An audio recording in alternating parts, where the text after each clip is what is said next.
Super Saravana ஸ்டோர்ஸ்ல December 16 இருந்து ஜனவரி 15 வரைக்கும் ஒவ்வொரு பிரான்ச்லயும் ஒரு கஸ்டமருக்கு ₹1,00,000 மதிப்புள்ள தங்க நகை பண்டிகை பரிசு. சொந்த வீடு வாங்க ஸ்டெப் ஸ்டோனுக்கு வாங்க. Step stone. சமீபத்தில் பள்ளி மாணவிகள் மது அருந்தின விவகாரம், +2 மாணவர்கள் +1 மாணவர்கள் +2 மாணவர் அடிச்சு கொண்டது, சென்னைக்கு பக்கத்தில் ஒரு அம்மா கணவரையே அடிச்சு கொண்டது, ஒரு அப்பா அம்மா ஆவடிக்கிட்ட குடி போதையில் ரொம்ப தொல்லை கொடுக்குற மகனே அடிச்சு கொண்டு கைதானது, இந்த மாதிரி மது இந்த போதையினால் சீரழிகிற இளம் தலைமுறையினர், இந்த டாஸ்மார்க்கு போதை கஞ்சா மெத்தப்பட்டைன் இது பற்றி விஜய் பேசினார்னா சமூக சீர்கேடு மட்டும் இல்லை, குடும்ப வன்முறை, பெண்கள் குழந்தைகளுக்கு எதிரான குற்றங்கள் அதிகம் நடக்கிறதுக்கு காரணமாக அமையுது. அப்போ இதுக்கு எதிரான குரலை விஜய் எங்கேயாவது எழுப்பியிருக்காரான்னு பார்த்தா இல்லை. அவருடைய அரசியல் எல்லாமே எலைட் அரசியலாக இருக்குது. பைக்கு தரேன், கார் தரேன், இந்த மேலோட்ட அரசியலாக இருக்குது. அதுக்கு தான் நேற்று ஒரு எக்ஸ்ப்ளனேஷனும் கொடுத்துருந்தாரு. நான் சொன்னதை திருச்சி சொல்லிக்கிட்டு இருக்காங்க அப்படின்ற மாதிரி ஒரு எக்ஸ்ப்ளனேஷனும் கொடுத்துருந்தாரு. சரி, திருச்சி சொன்னாங்க, மதுரை சொன்னாங்க, ரைட்டு. என்ன சொன்னாங்கன்னு சொன்னார். பட்டாதாரி உருவாக்குறதுனா அவங்களுக்கு மேலே வேலை வாய்ப்பை உறுதிப்படுத்தணும், முதல் தலைமுறை பட்டாதாரியில் ஊக்குவிக்கணும். அப்போ தான் வீட்டுக்கு ஒரு பட்டாதாரி வருவான். அதை அன்னைக்கே செஞ்சுட்டார் கலைஞர். சரி சார், அவருக்கு ஞானம் இல்லைன்னு தேவையில்ல. இவ்வளோ சீன் இப்போலாம் செங்கோட்டையன் உள்ள சேர்ந்துருக்காரு. அவர் ஏதாவது இன்புட்ஸ் கொடுக்கலாம்ல சார்? பார்த்தோமே, ஈரோட்டில் பார்த்தோமே, என்ன பண்ணாருன்னு பார்த்தோமே. வரலாறு காணாத ஒரு மாற்றத்தை உருவாக்க போகிறார், புதிய வரலாறு படைக்க போகிறார். புரட்சி தளபதி விஷால் தானே? ஆமாம், விஷால். அது சினிமா. விஷால் கோச்சிக்க மாட்டாரு. இவர் என்ன நினைச்சாலும் எடப்பாடி பழனிசாமியே இல்லாட்டி மு.க. ஸ்டாலினையே கொண்டு வந்து தாவேகையில் சேர்த்தாலும் புஷியானது என்ன சொல்கிறதோ அதாங்க நடக்கும். வேடிக்கை மட்டும் தான் பார்க்கணும். விவசாயிகளை பற்றி பெருசாக பேசல, தொட்டு போயிட்டாரு சார். அவ்வளோதான், தீபா போல. அதுதானே அவர்கிட்ட இருக்க பிரச்சனைன்றான். ஏன்னா அவர் கூட அவர் போய் எழுதி கொடுத்து வாங்குற மற்ற எல்லாருமே இந்த மாதிரி ஆள் தான் இருக்காங்க. ஓகே, சினிமா சார்ந்தாலும் கபாலிடா அப்படின்னா தாவேகாடா அப்படி. இப்போ மீடியாவும் ஒரு சினிமா மாதிரி ஆயிடுச்சுன்றீங்களா சார்? வியாபாரம் ஆயிடுச்சு. எவ்வளோ பேஜ் வரும், எவ்வளோ டிஆர்பி போகும், எதை தொட்டா போகும். இன்னைக்கு ஏன் விஜய் ரொம்ப பேர் ஒரு செட்டு விஜய் ஆதரிச்சு பேசுது பார்த்துருக்கீங்களா? ஏன் விஜய் நீங்கள் ஆதரிச்சு பேசினாலே அந்த ரசிகர்கள் வந்து பார்ப்பான். அப்போ அவர் என்ன பண்ணுறாரு? அதுக்கப்புறம் விஜய் மாதிரி ஒரு வேற லெவல் ஏதோ இப்போலாம் ஒருத்தன சொல்ல திரியிறாங்களே, விஜய் அடுத்து ஆட்சி பிடிப்பார், எப்படி பிடிப்பார்னு அவர்லாம் மடைக்கெல்லாம் ஓடி போயிடுவார். நீங்கள் 90ஸ்லாம் நீங்கள் பார்த்துருப்பீங்க, ரஜினிக்கு அந்த டைமில் எவ்வளோ மாஸ் இருந்துச்சு, பொலிட்டிக்ஸில் வருவார்ன்ற மாதிரி சொல்லிட்டு இருந்தாங்க. அதே மாஸ் தான் இன்றைக்கி இருக்கா சார்? யாருக்கு? விஜய்க்கு அதே கிரேஸ் இருக்கான்னு நான் கேட்குறேன். அதோட ஜாஸ்தி இருக்குது. ஏன்னா அவர் வந்துட்டார், அதோட ஜாஸ்தி இருக்குது. ஓட்டு போகிறதுக்கு ரெடியாக இருக்காங்க. அதை வச்சுட்டு அவர் முதலமைச்சர் ஆக முடியுமா?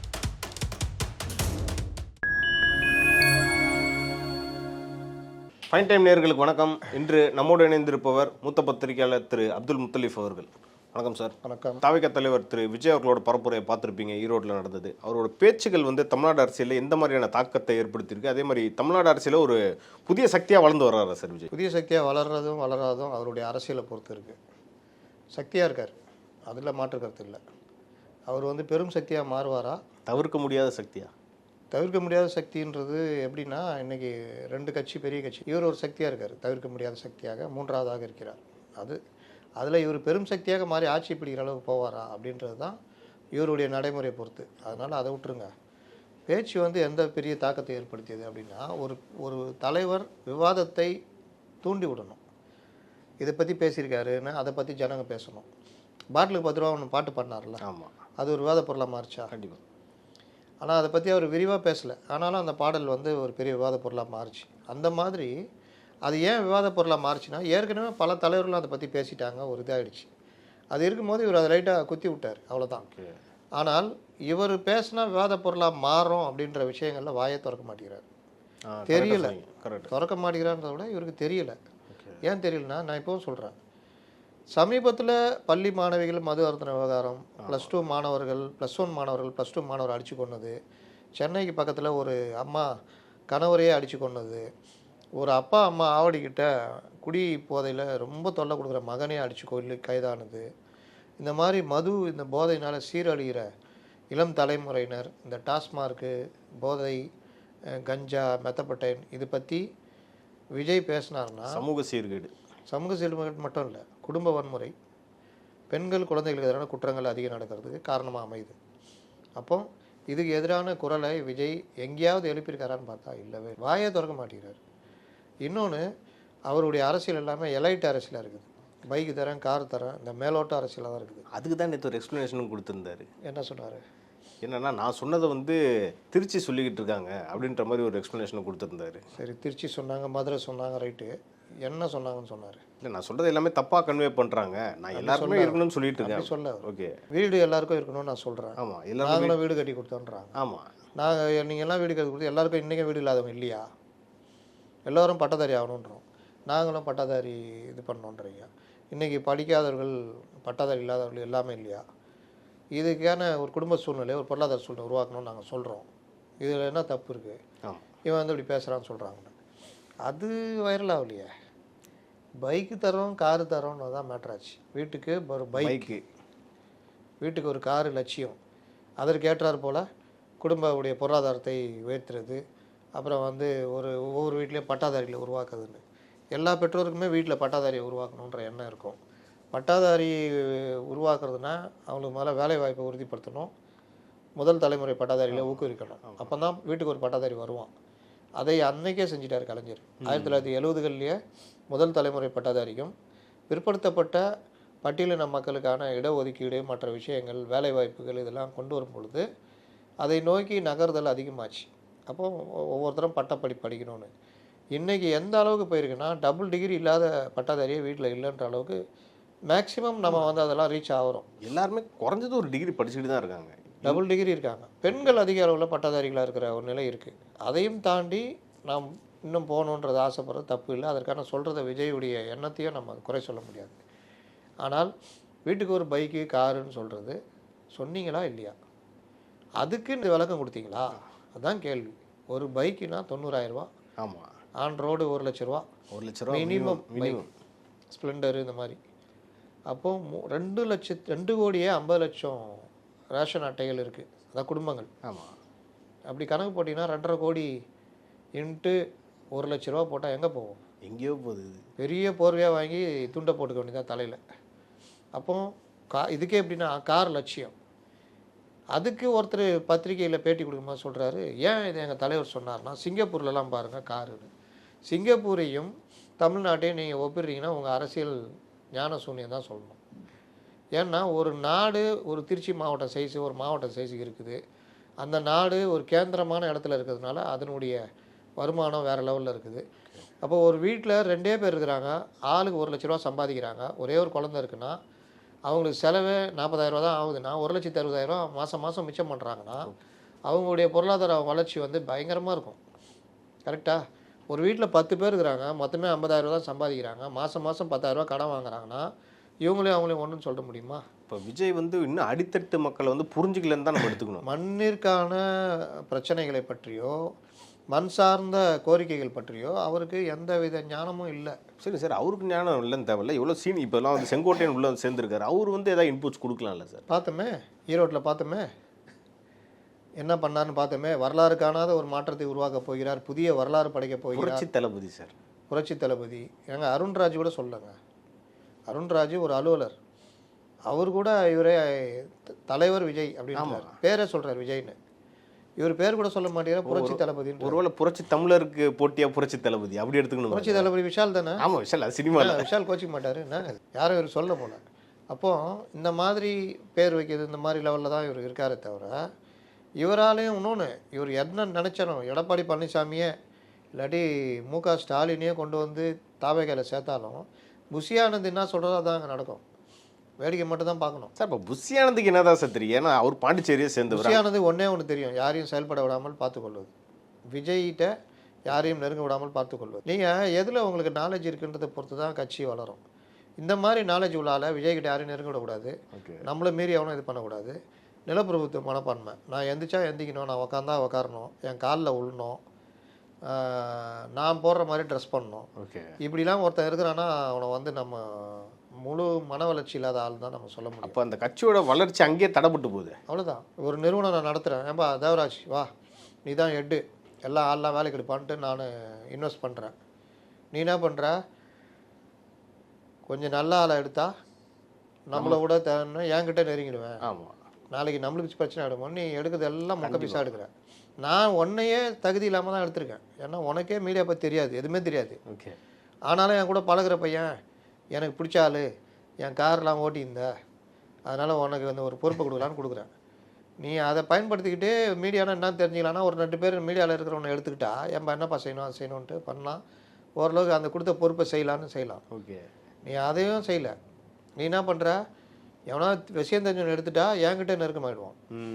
அப்போ என்கிட்ட பேசக்கூடாது, இது பண்ணக்கூடாது. அப்புறம் நான் எனக்கும் தெரியாது மீடியா பற்றி, உன்கிட்ட கேட்குறேன், என்னப்பா சார் நல்லா போய்கிட்டு இருக்கு சார், வேறு லெவல் சார், அங்கே போய் ஒரு வீடியோ எடுத்தோம், இங்கே போய் வீடியோ எடுத்தோம், நல்லா போகுது இந்த அப்படி இப்படியே போகுது. அப்படி தான் அது கட்சியை நடத்துகிறாங்க. இப்போ இது வளர்ச்சிக்கான ஒரு சக்தியாக நம்ம எடுத்துக்கவே முடியாது. ஏன்னா ஒரு பக்கம் தூய சக்தின்னு சொல்லிக்கிட்டு இருக்காரு, தீய சக்தின்றார். இதெல்லாம் ஒரு சினிமா டைலாக் மாதிரியே பேசிக்கிட்டு போறாரு. அவ்வளோதான். நீ ஒரு வார எபிசோடு மாதிரி வார்த்தைகளை வச்சு விளையாடுறாங்க. ஆமாம், அவ்வளோதான், வேற என்ன. அதனால என்ன மாற்றம்? நீங்கள் சொன்னல அந்த அவர் பேசுனது ஒரு இதை உருவாக்குச்சுன்னு. எதுவுமே உருவாக்கலன்ற. எது உருவாக்குது? இந்த மீடியாக்கள் உட்காந்துட்டு டீகோட் பண்ணிகிட்டு இருக்கிறாங்க. காலையில் அவங்களுக்கு டிஆர்பி போகணும்ல, அதனால் தூய சக்தி தீய சக்தின்னு சொன்னதை போட்டு, நாங்கள் தீய சக்தி இல்லை தூய சக்தி தான் அவர் சொன்னதை போட்டு ரெண்டுத்தையும் கம்பேர் பண்ணி ஒரு சின்ன ஒரு கிளிப்பு, இன்னொரு விஷயம் அவர் பேசினதை எடுத்து போட்டு, அந்த இது என் கேரக்டரே புரிஞ்ச மாட்டேன் சொன்னதை எடுத்து இதையும் போட்டு அவர் பேசினதையும் போட்டு ஒரு கிளிப்பு, இந்த மாதிரிக்காக உதவுது. அதுக்காக அவங்களும் பண்ணுறாங்க. அதை தாண்டி விஜய் இந்த சப்ஜெக்டை தொட்டார், இது அந்த அரசுக்கு நெருக்கடியாக மாறுது அப்படின்னு ஏதாவது இருக்குதானா? இல்லை. என்ன பேசினாரு அப்படின்றது என்ன ஈரோடு மஞ்சள் பற்றி பேசினார், என்ன பேசினார்?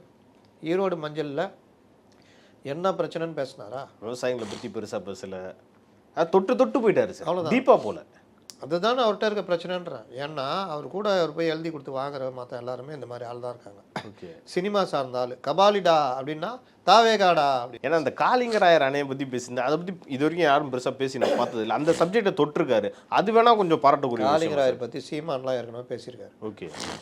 அதிமுகவில் பேசியிருக்காங்க. நீங்கள் யாரும் தெரியலன்னா யாரும் பேசலாம் அர்த்தமா? காளிங்கராயர் இவர் சொன்ன பாம்பு கதை, தயிர் கதை, அந்த கதைலாம் இல்லை. ஓகே. தப்பாக யாரோ சொல்லியிருக்காங்க. காளிங்கராயருடைய மிக சிறப்பான பணி என்னென்னா, அந்த இதில் அந்த நீர் பொதுவாக மேட்லேருந்து தரையை நோக்கி தான் பாயும். ஆமாம். கரெக்டா? ஆமாம். இப்படி நம்ம வாய்க்கால் வெட்டினா கூட அந்த வாய்க்கால ஒரு இடம் மேலே இருந்தால் நீர் அதோட போய் சைடில் போயிடும். அப்போ வாய்க்கால் வெட்டுறது கூட இந்த டைப்பில் தான் இருக்கும். கண்டிப்பாக நீர் போய் பிரிகிற மாதிரி இருக்கும். அங்கேருந்து வாய்க்காலேருந்து கிளையில் பிரினா கூட இப்படி வெட்டி விடுவாங்க. அப்போ தான் இப்படி போய் நிலத்தில் தேங்கும். வாய்க்காலில் வரதை கூட வெட்டும் போதே எப்படி வெட்டுவாங்க? இப்படி கீழே சரிவு நோக்கி தான் வெட்டுவாங்க. ஆமாம். அந்த இடத்துல மேடு வச்சுட்டு கீழே வெட்டி விட்டால் கூட தண்ணி ஏரிலாம் இறங்காது. ஆமாம், அது ஃபோர்ஸ் வேணும். அப்போ கூட ஃபோர்ஸ் வேணும்.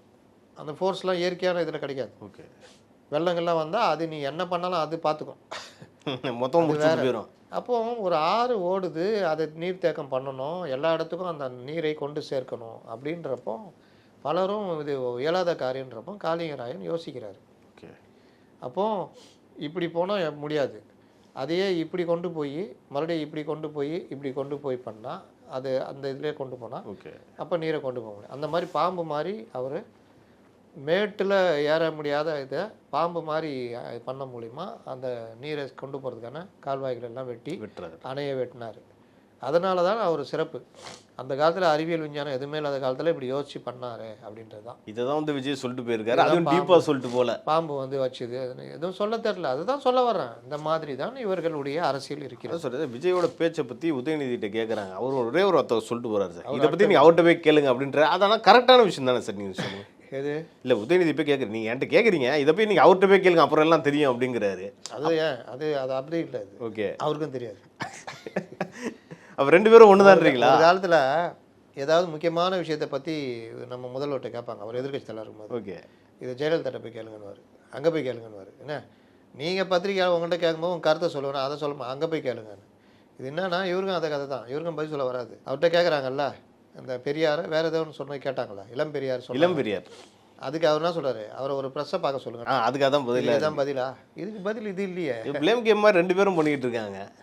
நம்ம தலைவர்கள் அடுத்தடுத்த தட்ட தலைவர்களுக்கு இந்த பஞ்சம் வந்துடுச்சு. ஓகே, அவர்களுக்கு பேச தெரியாது, எழுத தெரியாது, டீப் நாலேஜ் கிடையாது, டீப் சர்ச் கிடையாது, ஓகே, ஒரு புரிதல் கிடையாது. தமிழ்நாட்டை புவியியல் ரீதியாக புரிஞ்சு வச்சிருக்க தலைவர்கள்னு கேட்டிங்கன்னா ரொம்ப கம்மி. சீமான் சொல்லலாமா சார் அந்த விஷயத்தில்? சீமான் இருப்பார், எடப்பாடி பழனிசாமி இருப்பார், இன்னும் சில பேர் இருப்பாங்க. புவியியல் ரீதியாக நாலேஜ் இருக்கா சார் எடப்பாடி பழனிசாமிக்கு? புவியியல் ரீதியான ஒவ்வொரு மாவட்டம் தெரியுமா? ஆமாம். ஒவ்வொரு மாவட்டத்தில் எந்த நதி ஓடுதுன்னு தெரியுமா? ஒவ்வொரு மாவட்டத்துலையும் என்னென்ன பயிர் வகைகள் தெரியுமா? எந்தெந்த பயிர் என்னென்ன போகம் விளைச்சல் தெரியுமா? இதுதான் புவியியல் ரீதியாக தெரிஞ்சு. ஏன்னா துரைமுருகன் இதில் ஸ்டால்வர்ட்னு சொல்கிறாங்களே சார், எல்லா நதியை பற்றியும் ஆறு பற்றி தமிழ்நாட்டில் எவ்வளோ மணல் எடுக்கலாம், எவ்வளோ விஷயம்லாம் தெரியும் அவருக்கு. அதெல்லாம் அவர் எக்ஸ்பர்ட். அவர் எத்தனை வருஷமாக இருக்கார்ல, எந்த ஆறு எவ்வளோ போகும், Okay. எவ்வளோ டீப் இருக்குது, எவ்வளோ பள்ளம் இருக்குது, 3 வாட்டி பிடபிள்யூடி மினிஸ்டர் அவர் இருந்திருக்காரு. அதனால் தெரியும். அது விவாதத்துக்கு அப்பாற்பட்ட விஷயம். புவியியல் ரீதியாக இப்போ காமராஜர் கேட்டால் ஒவ்வொரு கிராமமும் அவருக்கு தெரியும். கலைஞரை கேட்டால் ஒவ்வொரு மாவட்டத்தில் கட்சி நிர்வாகிகளை பற்றி தெரியும். இந்த மாதிரி இன்றைக்கி இருக்கிற தலைவர்கள் இருக்கிறாங்கன்னா பார்த்தா மைனஸ். அதுவும் இன்றைக்கி தான் ஈஸியான இது இருக்குது மெத்தடு.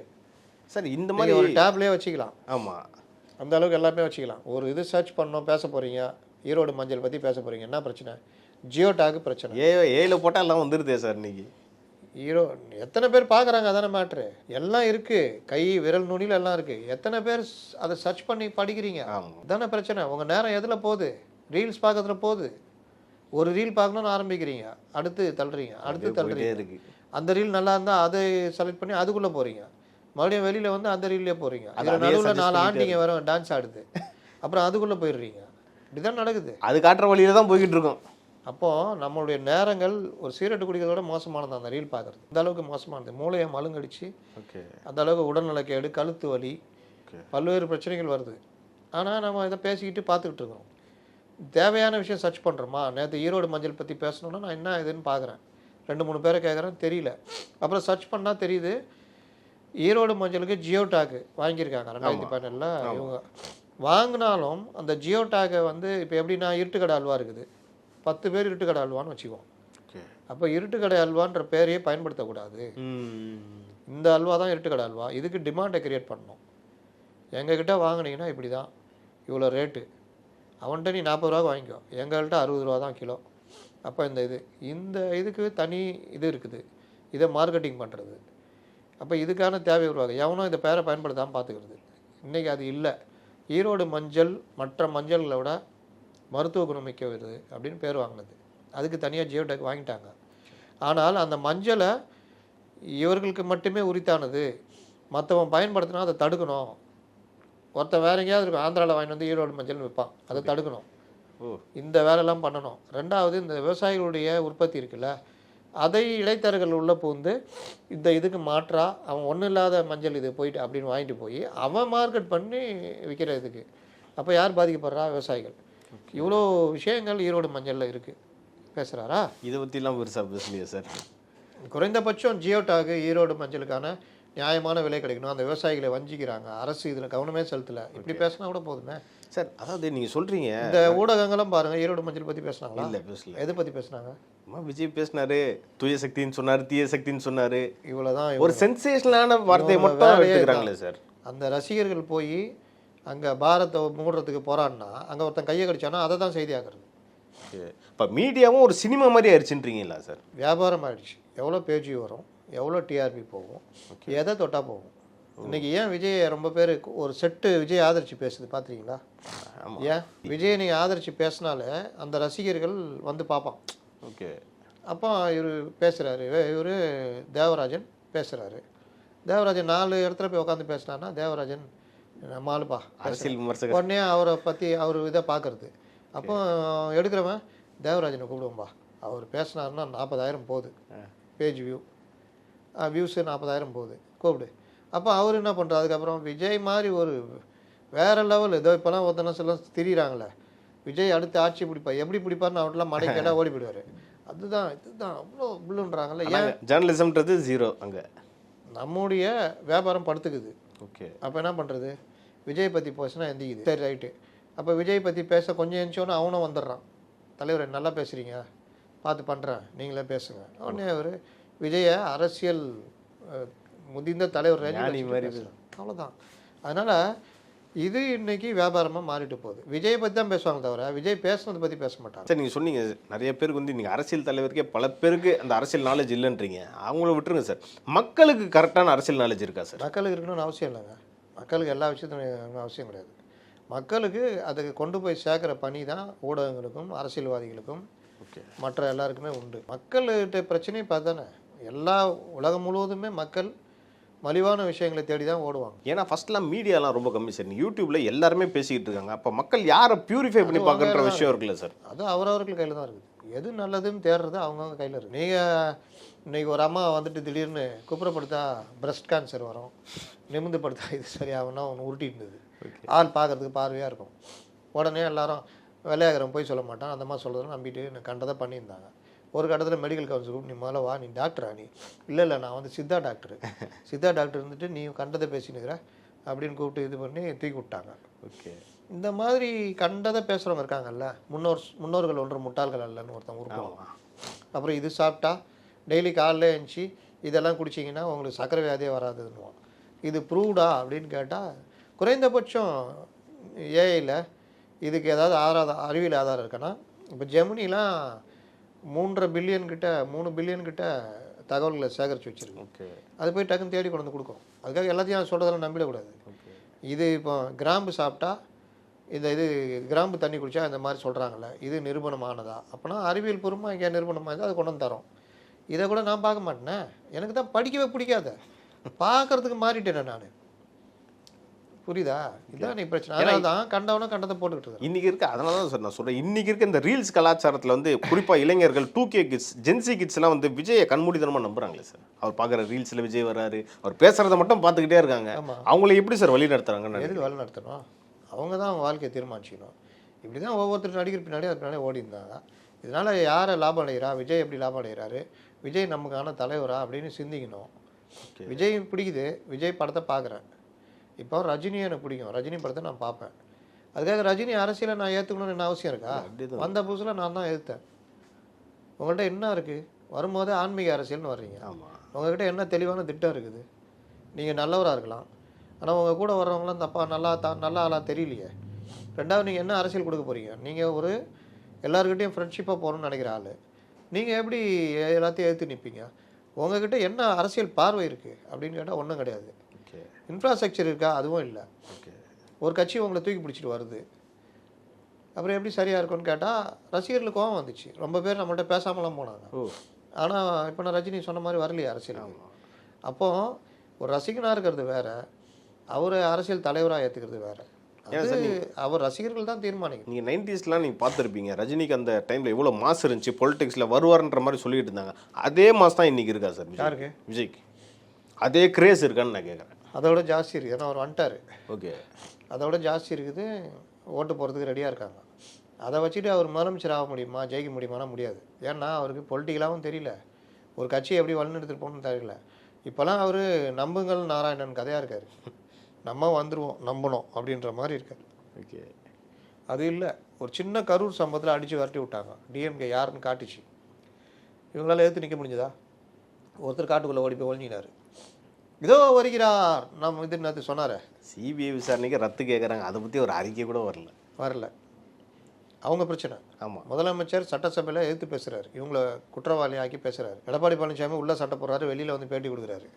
ஆனால் இவர்களுக்கே குரல் கொடுக்க முடியும். கரெக்டாக சொன்னீங்க. கரெக்டா? அப்போ அதுன்னு இல்லை, எந்த பிரச்சனைனா எடுத்துக்கங்க. நண்பா நண்பி ஜென்சி போதை கலாச்சாரத்தில் தானே பாதிக்கப்படுறாங்க பல பேர். அதுக்காக இவர் என்ன பண்ணார்? இன்னை வரைக்கும் என்ன பண்ணார்? ஒரு அறிக்கை விட்டுருப்பாரா? இந்த அரசை கண்டிச்சிருப்பாரா? டாஸ்மார்க் நேரத்தை 2 மணி ஆகுனதா சொல்லியிருப்பாரா? நான் ஏன் சொல்லணும்னு கேட்குறாங்க.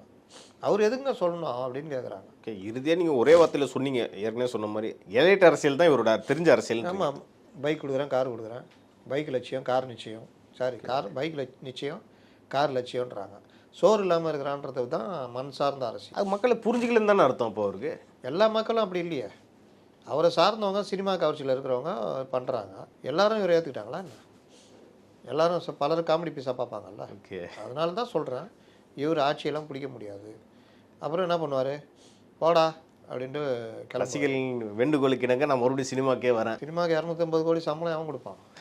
நீங்கள் எந்த நிறுவனம் இருக்குது இவர் கொடுக்கறதுக்கு? சொந்த படம் தான் எடுக்கணும். ஓகே சார், நடப்பு அரசியல் பற்றி நம்ம இன்றைக்கி நிறைய பேசணும். இது குறித்து அடுத்தடுத்த நிகழ்ச்சிகள் நம்ம டீட்டெயிலாக பேசலாம் சார். நன்றி.